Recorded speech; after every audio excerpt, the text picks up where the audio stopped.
কবির মতো গাইছেন। সে গানের কথা হচ্ছে, চিত্তরঞ্জন স্বদেশের প্রাণধন, ত্যাজিলেন জীবন দার্জিলিং গিয়ে। মানে বুঝতে পারছেন যে এটা তো সেই অর্থে খুব পরিশীলিত বাণী নয়, কিন্তু আমাদের যে মাটির গান, সেই মাটির গান সবসময় তো এই তাৎক্ষণিক প্রতিক্রিয়া, প্রতিবর্ত ক্রিয়া থেকে উঠে এসেছে।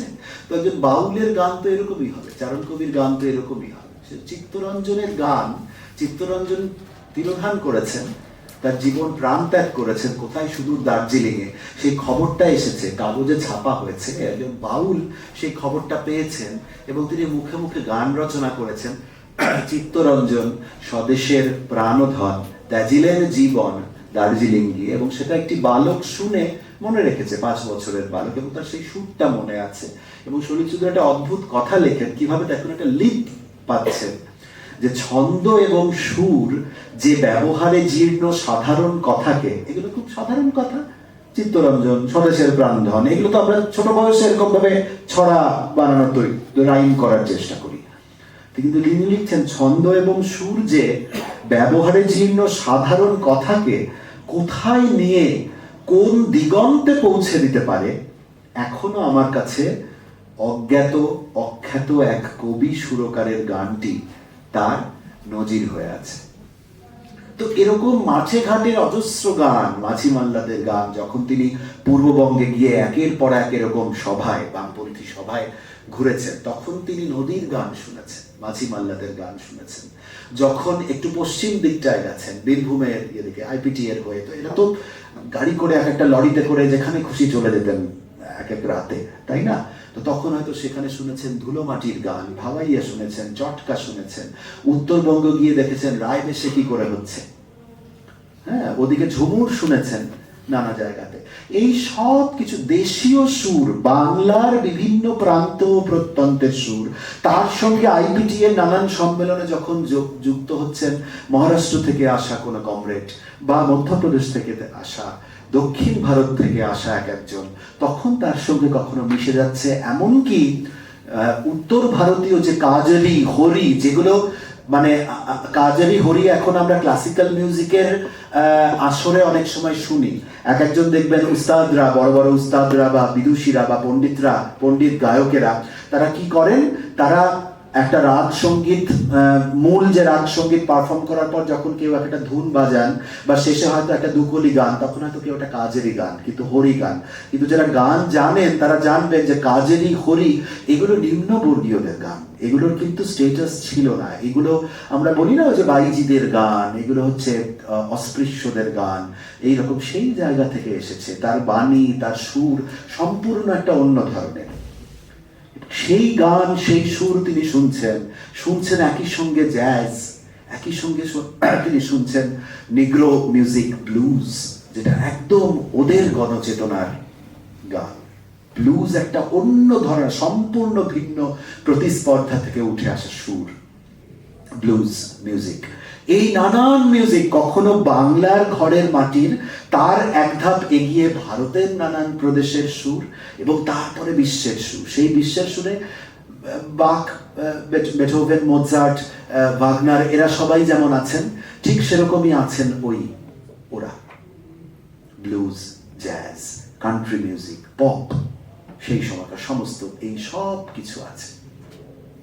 ক্যালিপসো শুনছেন, রেগে মিউজিক শুনছেন, এই সমস্ত কিছু সলিল চৌধুরীর কি বলবো, মানে এটা তার ওই টি.এস. এলিয়টের একটা বিখ্যাত প্রবন্ধ আছে না, tradition and the individual talent. সেখানে এলিয়ট বলেন যে আমরা যেখানে আছি, আমরা লেখকেরা যদি মনে করি যে আমি প্রথম, আমি শেষ, তা নই। আমার মধ্যে, আমি যদি লেখক হই, আমি আসলে সেই প্রথম লেখকের উত্তরাধিকারী, যেই লেখকের নাম পর্যন্ত পাওয়া যায় না, কিন্তু সে হয়তো গুহার গায়ে একটা প্রথম কবিতা বা তার প্রথম ইমোশনটা লিখে গিয়েছিল। একজন চিত্রকর যদি ভাবেন যে আমি প্রথম, আমি আদি, আমি অকৃত্রিম, তা নয়। প্রথম যে গুহা চিত্র এঁকে গিয়েছিল অজন্তা ইলোরার গায়ে, ভীমবেটকার গায়ে, তার তিনি উত্তরাধিকারী। Tradition and the individual talent. সুতরাং সলিল চৌধুরী এই ইন্ডিভিজুয়াল ট্যালেন্টকে মিলিয়েছেন ওই বিশ্ব ট্র্যাডিশনের সঙ্গে। কিন্তু এই যে শুধু মিউজিক দিয়ে বললে হবে না, অনেকেই শুধু এই মিউজিকটাতেই থেকে যান, মিউজিকটা শুধু ছানবিন করলে হবে না। এই মিউজিকের একটা ভিত্তি প্রস্তর আছে, একটা কর্নার স্টোন আছে। সেই কর্নার স্টোনটা হচ্ছে গণ বা মাসের ধারণা। এটা প্রত্যেকটা মাসের চেতনা থেকে উঠে আসা সুর, সেইখান থেকে উঠে আসা বাণী। আপনারা যদি দেখেন যে কোন গানটা কোন সময় রচিত হয়েছিল, ব্যাকস্টোরিগুলো তো পাওয়া যায়। এই সামালো ধান হো কোন সময় লেখা হয়েছে, বিদ্রোহ আজ বিদ্রোহ চারিদিকে কোন সময় লেখা হয়েছে, কোন যন্ত্রণা থেকে অনেক পরে ৮০ শেষ দশকে ৯০-এর দশকে তিনি বালিকা অন্তরা চৌধুরীকে দিয়ে গাওয়াচ্ছেন ও মা গো মা অন্য কিছু গল্প বলো, এক যে ছিল রাজা রানী অনেক হলো। হ্যাঁ, একটা বাচ্চা, আমরা আমাদের ছোটবেলাতে ৮০-র দশকে, আমার ছোটবেলা, তখন আমি যে শহরে বড় হয়েছে সেখানে এই ক্যাসেট আমরা শুনতাম, যে একটা ছোট্ট বাচ্চা মেয়ে গাইছে ও মা গো মা অন্য কিছু গল্প বলো, এক যে ছিল রাজা রানী অনেক হলো। একদিন থেকে দেখলে ছোটদের গান এরকম করতে বলে once there was a king and queen, কিন্তু এইখানে সলিল চৌধুরী গানের বীজের মধ্যে বুনে দিচ্ছেন গণের চেতনা কিভাবে, যে একটা বাচ্চা মেয়ে বা ছেলে তার মাকে জিজ্ঞাসা করছে, মা ওইসব রাজা রানীর গল্প অনেক হয়েছে, এবার অন্য কিছু গল্প বলো। এই গানটা শুনলেই আপনারা এক পর্যায়ে গিয়ে এই কথাগুলো শুনতে পাবেন। বলো না কেন ওই ওপারা দাসের ছেলে, কি জানো তারপরে কথা, জলেতে ডুবে না খেতে পেয়ে মারা গেল। এই গান যদি গণচেতনার গান না হয়, তাহলে এই গানকে আমরা আর কোনটাকে আমরা গণসঙ্গীত বলবো? শুধু হেই সামালো ধানোকে শুধু গণসঙ্গীত নয়, এটাও সলিল চৌধুরীর গণসঙ্গীত। আপনারা দেখবেন যে বম্বে ফিল্ম মিউজিকে, যে বম্বে ফিল্ম মিউজিক আমরা ওর আলোচনা করি বড় বড় স্টার এবং সুপারস্টার এবং সিনেমাগুলোর পরিচালক এবং নায়ক নায়িকাদের সূত্রে, সেইখানে যেভাবে উনি একটা সুর বুনে দিচ্ছেন, সে তার ইন্টারলুড, এইগুলো যদি সাংগীতিক বিশ্লেষণ করা যায়, দেখা যাবে সম্পূর্ণ ভিন্ন ধারার একটা এমন একটা বিদ্রোহী মিউজিক নিয়ে আসছেন যার সঙ্গে একটা গণবিদ্রোহের যোগ আছে। কোথাও না কোথাও তিনি মিলিয়ে দিচ্ছেন সুরকে, এবং তিনি আসলে বাঙালি দর্শক শ্রোতাকে ভাবতে একটু ইনস্টিগেট করছেন বা পোক করছেন, একটু খুঁচিয়ে দিচ্ছেন যে আসলে এর পিছনে তুমি গভীরে যাও, ব্যাক ক্যালকুলেট করে শিকড়ে যাও। এই শিকড়টা শুধু তোমার বাংলার গভীরে নাও হতে পারে, এই শিকড়টা থাকতেই পারে, প্রাণের শিকড়টা আছে ভারতেরই অন্য ভারতাত্মার অন্য সুরে, বা বিশ্বের আত্মা বিশ্বাত্মার অন্য সুরে। কিন্তু যেখানে বিশ্ব মানব, ভারত মানব এবং বঙ্গ মানবের প্রাণ, মন, আত্মা এক, অবিচ্ছেদ্য। মানে ওই যে বলে না, যে যেখানে লড়ে যায় আমাদেরই লড়া, ওই রকম যেন ব্যাপারটা বলা আর কি। সুতরাং সেইখান থেকে নিয়ে আসা এই সঙ্গীত এবং এই রাজনৈতিক আদর্শ, এটাকে যদি রাজনৈতিক বলেন তবে এটা রাজনৈতিক, এটা পূর্ণাঙ্গভাবে রাজনৈতিক, কিন্তু দিনের শেষে এটা একেবারে তলতলে নির্যাসের মানবিক। এই মানবিকের থেকে আর বড় কিছু হয় না। এই জিনিসটা, এই from the below, Salil Chowdhury from the below, from the up অনেক মূল্যায়ন হয়েছে, কিন্তু এই ফ্রম দ্য বিলো একটু আলো ফেলা দরকার। মানে ওই যে পাদপ্রদীপ ফুটলাইট, তো ওই ফুটলাইটের দিক থেকে একটু দেখা যাক। উপরের দিক থেকে আলো ফেলে অনেক ছানবিন হয়েছে, অনেক বিশ্লেষণ হয়েছে, that can wait to some extent. কিন্তু অন্তত শতবর্ষে যদি আমরা এই আলোচনাটুকু না করি, বা এই কথাগুলো অন্তত একটু কোনো একটা প্ল্যাটফর্ম থেকে না বলি, তাহলে মনে হয় এই জায়গাটা একটু অসম্পূর্ণ থেকে যাবে। আমি যখন ওই শেষ করি, ওই ইয়েটার আগে, সাহিত্য একাডেমির ওই সেমিনারটার আগে আমি ফোন করলাম ওর বাড়ির মানুষকে, যে আমাকে বললাম যে আমাকে এরকম একটা জায়গায় বলতে হবে, তো আপনি একটা কথা বলুন তো, আপনি তো একদম ঘরের লোক, ওর একেবারে আত্মার আত্মীয়, আত্মজন, তো একটা ওয়ান ওয়ার্ড বলুন, একটা শব্দ বলুন যেটা সলিল চৌধুরীকে ডিফাইন করে।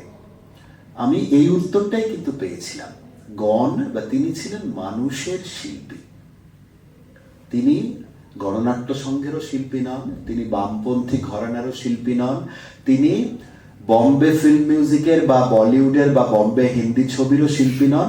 তিনি দিনের শেষে, জীবনের শেষে তিনি একজন গণমানুষের শিল্পী। আসলে এই জায়গাটা থেকেই আমি ওই গণ, বা যেটা আমি আজকে গণের ধারণা, আমি কিন্তু তখন আচ্ছা এইটা যদি হয় তাহলে এইবার আমি ব্যাক স্টোরি ব্যাক ক্যালকুলেট করে করে আমি একটু পড়াশোনা শুরু করলাম, এবং তারপরে দেখলাম যে হ্যাঁ তাই তো, এই পুরোটা এরকম লতায় পাতায় সব ছড়িয়ে আছে, ওই আসাম থেকে দক্ষিণ 24 পরগনা হয়ে কলকাতা হয়ে গোটা পশ্চিমবঙ্গ, এবং আবার তারপরে যুবক শরীরের সূত্র ধরে স্বাধীনতা পূর্ব এবং স্বাধীনতা উত্তর ভারতবর্ষের কমিউনিস্ট ভাবধারা, বামপন্থী ভাবধারা, পার্টি লাইন হয়ে, পার্টির থেকে চ্যুত হয়ে বম্বে গিয়ে আরেক ধরনের করে করে করে করে তিনি সব দেখেছেন। এবং আপনারা যদি জীবন উজ্জীবন পড়েন, তার অনেক জায়গায় দেখবেন যে তিনি তার সুরটা হতাশার, কারণ জীবন উজ্জীবন তো 90-এর দশকে ধারাবাহিকভাবে বেরিয়েছিল, সুতরাং তার মধ্যে কতটা পথ পেরিয়ে এসেছে, আমাদের বাংলাও কতটা পথ পেরিয়ে এসেছে রাজনৈতিকভাবে, তাই না? সুতরাং এই পুরোটা ধরে তিনি কিন্তু তারপর শেষে এসে একটা জায়গাতে আবার বলছেন যে তবুও শেষ আশা ওই জীবনানন্দের মতো, তবুও মানব থেকে যায় সেই রকম আর কি, তবুও মানুষ ঋণী পৃথিবীর কাছে। তো সেরকম ওই মানুষ কেন ঋণী পৃথিবীর কাছে? কারণ পৃথিবী আসলে ওই গণমানুষেরকেই ধরে আছে, সেই চেতনাটাকেই ধরে আছে।